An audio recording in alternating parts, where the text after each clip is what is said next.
Hi అండి, అందరికీ నమస్కారం.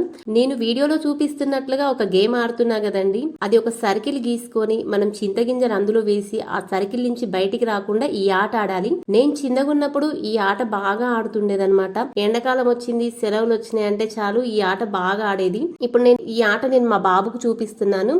ఎలా ఆడాలో వాడికి నేర్పించాను. ఇప్పుడు వాడు ఆడుతున్నాడు చూడండి. చాలా బాగా ఆడాడు. మనం పిల్లలకి స్మార్ట్ ఫోన్ ఇస్తూ టీవీ చూపిస్తూ అలా కాకుండా మనం ఇలాంటి గేమ్స్ మనం చిన్ననాడు ఎలా ఆడుకున్నామో వాళ్ళకి ఇలాంటి గేమ్స్ చూపించడం వల్ల మైండ్ రిఫ్రెష్ అవుతుంది. వాళ్ళకి ఒక కొత్త ఆట నేర్చుకున్నట్టుగా అనిపిస్తుంది. అలా మొత్తం ఆట వాడు ఆడాడండి, చాలా బాగుంది. మీరు కూడా ఒకసారి ట్రై చేయండి, మీ పిల్లలకి నేర్పించండి.